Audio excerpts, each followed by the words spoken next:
As you know, the theme for our 12th annual South County Senior Summit is Back to the Future. That's why we've got the DeLorean out there. Back to the Future of Aging and Dementia. And our next speaker is Dr. Josh Grill, director of the UC Irvine Institute of Memory Impairments and Neurological Disorders. You can read more about Dr. Grill and all of our speakers today in the event program that's in your gift bag. So, ladies and gentlemen, please join me in welcoming Dr. Josh Grill. Welcome. Okay. I want to thank the supervisor for the opportunity to be a part of this event. We're honored to be included. I've been asked to give you a 20-minute update on dementia research, which is a bit of a task. What I'm going to try to do is give you an idea of the scope of the problem of dementia in our nation and in Orange County specifically. I'm going to try to give you an idea of the state of our research field currently, and I always like to conclude by telling you what you can do. So, as you likely know,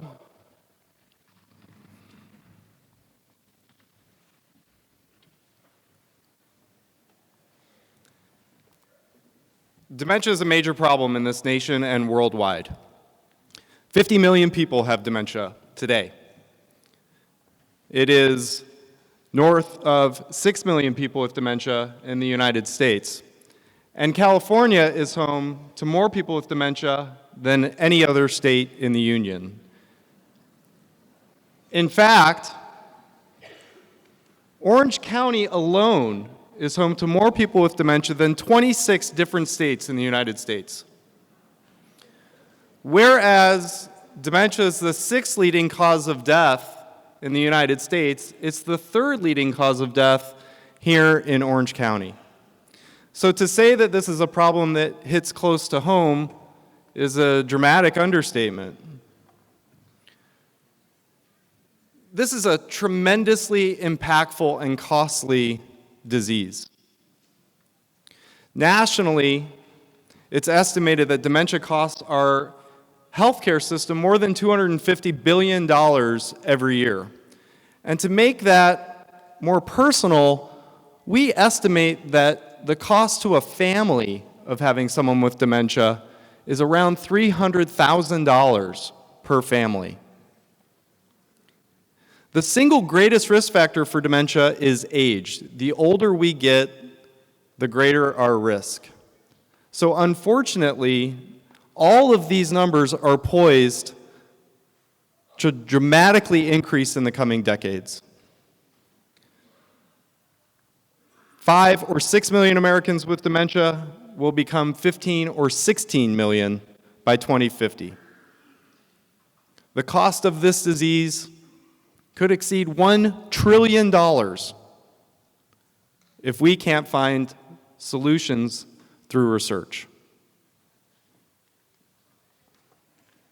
What is dementia? Dementia is a syndromic definition. It's a clinical presentation, a cluster of symptoms. Most notably, it is cognitive impairment. There are multiple domains of cognition, multiple aspects of how we think. For many of us, we think of dementia and we think of memory loss. And certainly that is hallmark, but not exclusive, as a cognitive domain that is affected in dementia. Decision-making, or what we call executive function, orientation, knowing who we are, where we are, when we are, visual spatial function, language, all of these are domains of cognition. And when our cognitive abilities are impaired, to the extent that we can no longer live life the way we once could, our activities of daily living are affected, we meet the criteria for dementia. This begins in early stages of dementia with affecting instrumental activities of daily living. A person can no longer work in their career as they once were able. Their performance in volunteering may be affected. Their performance in providing care in the home may be affected. Ultimately, dementia is most typically a progressive disease in which someone will lose the ability to provide their most basic care of themselves. Thus, the late stages of this disease, people require 24-hour-a-day, 7-day-a-week care to maintain life, and therein great cost is incurred. Many things can cause dementia. Rarely, dementia is caused by something that can be reversed. Severe dehydration, too many medications, hormone imbalances, vitamin deficiency. There are situations where someone meets the criteria for dementia. Their cognitive performance is affected, and they can't live life the way they once could, and it can be treated, perhaps even making someone who once was demented no longer so. Unfortunately, the overwhelming majority of cases of dementia in this country are caused by neurological disorders, what I call neurodegenerative diseases. I list several here. Frontotemporal lobar degeneration is a disease that generally has an age of onset below age of 65, affecting the front parts of the brain, most frequently resulting in disinhibition and changes in behavior. Parkinson's disease, you may know, is a movement disorder causing slowness of movements, tremors, and challenges in walking. Those patients also develop memory problems and other cognitive problems, generally after the onset of their movement disorder. Lewy body dementia is a syndrome in which cognitive problems begin and give way to movement disorders. And of course, overwhelmingly, the most frequent cause of dementia is Alzheimer's disease. 70% of people with dementia suffer from Alzheimer's disease, typically characterized by memory problems that begin gradually affecting short-term memory problems, ultimately giving way to other forms of cognitive impairment, including language, decision-making, and several others.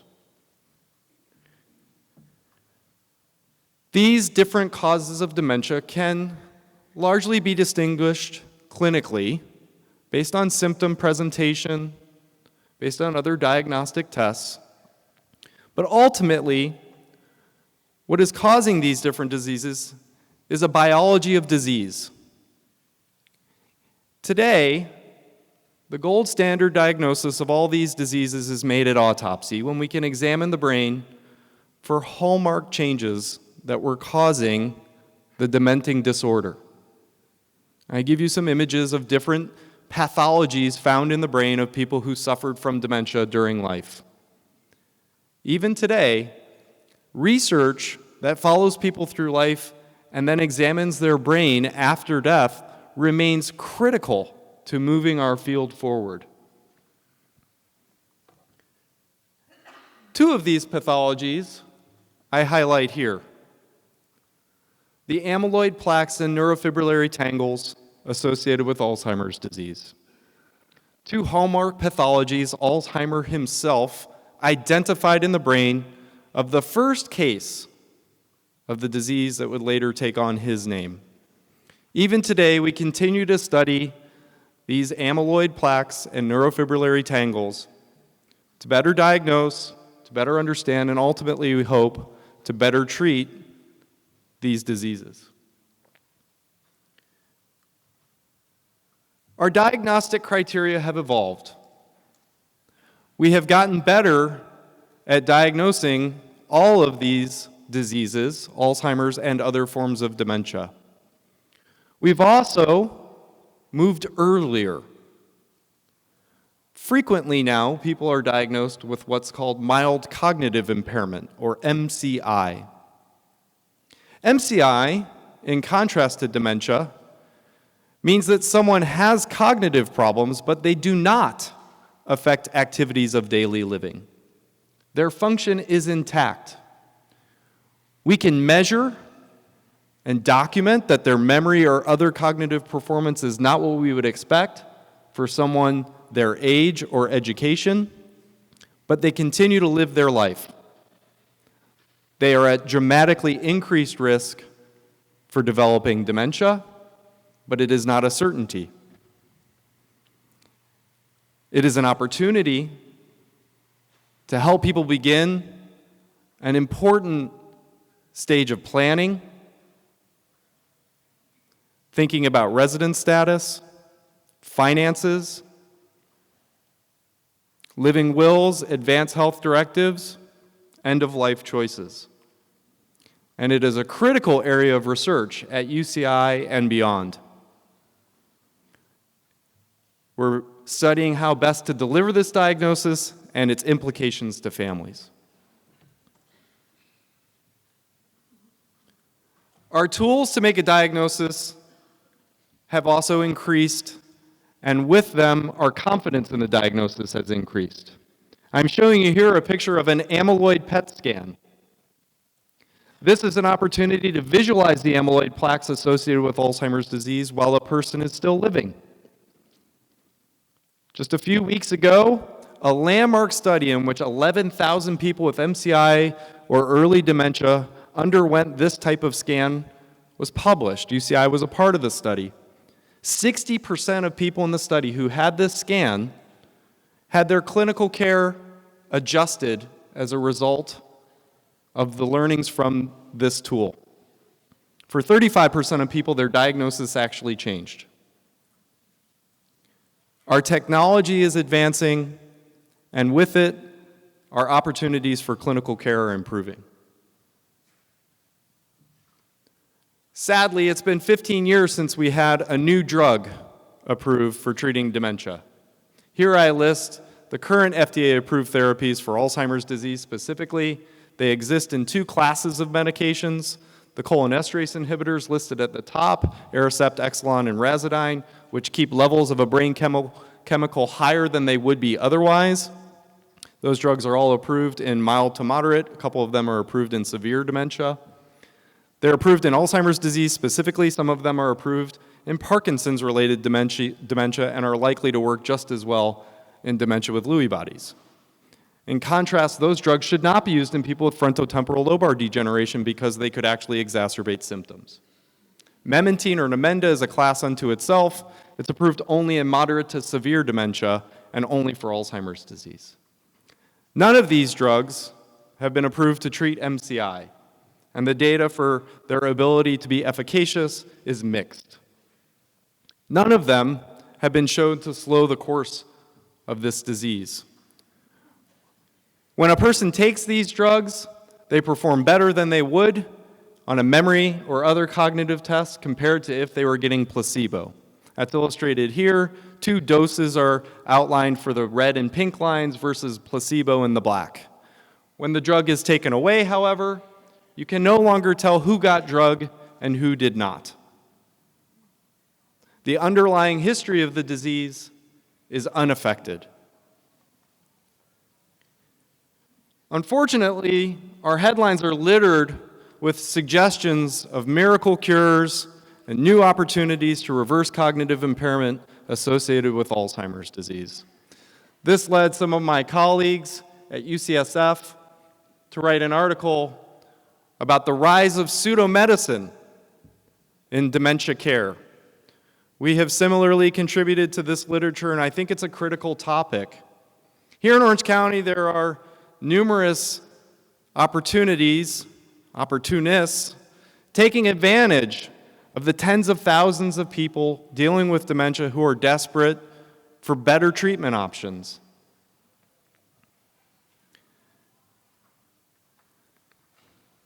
Today, in 2019, we cannot slow the course of dementia. We cannot reverse it. We can't prevent its onset. In a few minutes, I'll tell you about things that you can and should do to lower your risk for developing these diseases. And I assure you, we are hard at work in developing rigorous, evidence-based therapies that can do these things. But we're not yet there. I'd like you to memorize this slide.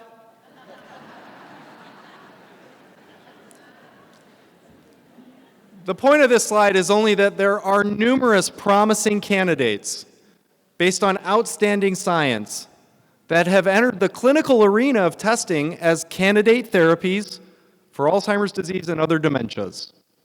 They all must be tested. They all hold promise. Again, sometimes the headlines paint a less than rosy picture for my field. Recent failures in late-stage clinical trials have generated splash headlines, not inappropriately, but I have to convey to you, clinical trials set out to answer a question. Generally, what happens if we treat a specific population with a specific drug at a specific dose for a specific period of time? Countless questions remain unanswered, even for drugs that seem to have failed, like the one discussed in these articles. This clinical trial failed to find a benefit of a therapy for a drug that could actually remove the amyloid plaques from the brain of people with Alzheimer's disease. There was great hope, optimism, and promise for this drug. If patients were exposed to this drug at high enough dose for long enough periods of time, their brains no longer looked like they had Alzheimer's disease. Sadly, it does not appear that that was adequate to slow or stop the progression of their disease. But what if that drug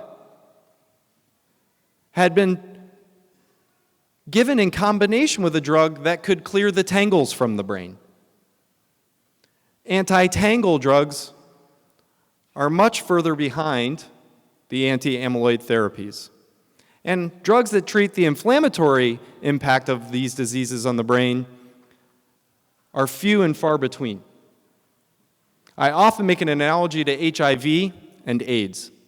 Once a deadly disease, HIV is now a chronic condition people live with. And it was only when a cocktail of drugs became available for use in a combination did the clinical care meaningfully change.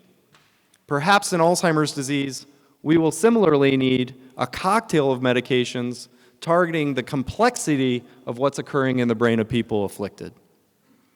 Moreover, the PET scans that I showed you before that have increased our confidence when arriving at a diagnosis of Alzheimer's disease, through research have shown us that plaques are actually present in the brain a decade, if not two, before the onset of memory problems. And we do not yet know the answer to what happens if we remove plaques before symptoms begin. The first ever clinical trial targeting people who have normal memories but plaques present in the brain is set to conclude in roughly 2022. Here I'm showing you a picture of a person I have great admiration for, Paula Hunter, who was the first participant in that trial at UCI Mind. She is being followed for 4.5 years, having an investigational drug that targets the amyloid plaques infused into her bloodstream on a monthly basis to help us answer this question.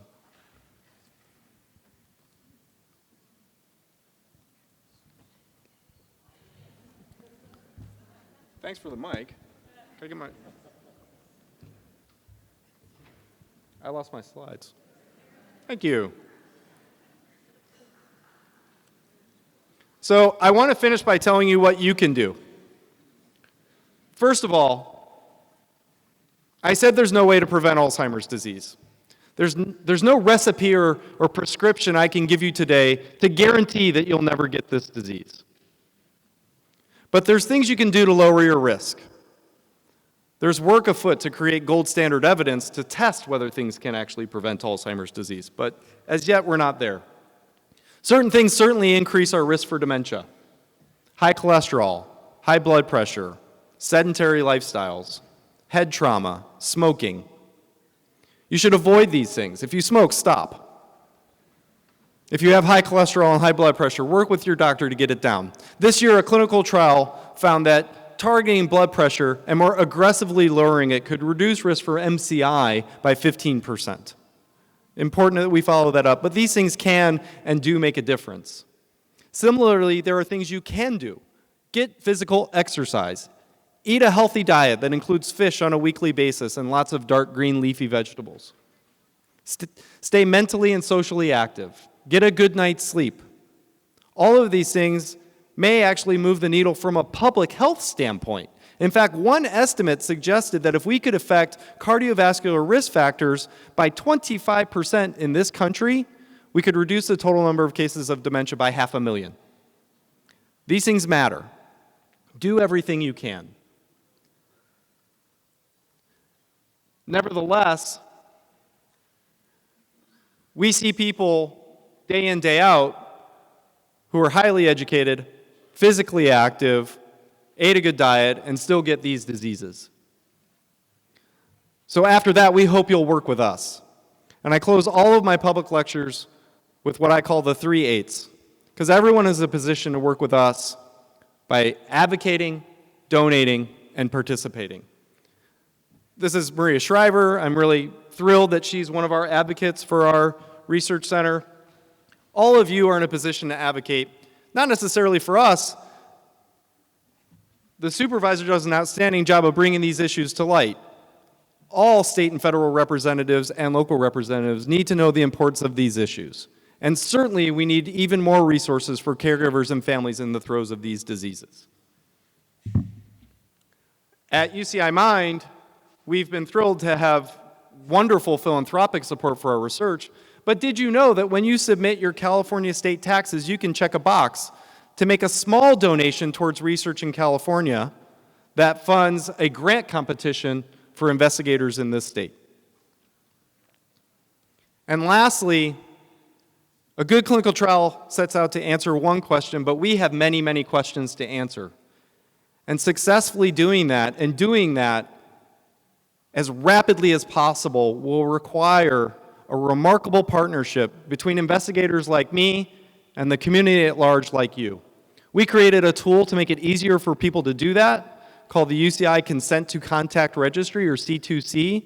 There's a booth with an iPad outside where you can put your email address in to begin that process. But if it's not with us, I hope it'll be with someone else, that you will consider participating in research to help us address this crisis as soon as possible. At UCI Mind, we are Orange County's only state and federally funded Alzheimer's disease research center. We're one of only 30 congressionally designated centers in the country. So we're fortunate to have this resource here in our backyard in Orange County. And I am incredibly honored to serve in a leadership capacity for more than 50 renowned, in many cases world-renowned, world-famous investigators who've devoted their professional lives to doing something about these diseases. In closing, I hope you will look into UCI Mind. I hope you will take steps to lower your own risk for developing dementia later in life. I again want to thank the supervisor and our hosts, and you for your attention. Thank you. Well, thank you so much, Dr. Grill, for that very enlightening update on dementia. UCI Mind is such a great resource that we have here right in Orange County. And the presentation today, it just kind of hit home with those risk factors. And I've got some of those risk factors myself. So it's going to motivate me to make some changes, certainly in my lifestyle. And I hope it'll do the same for yours.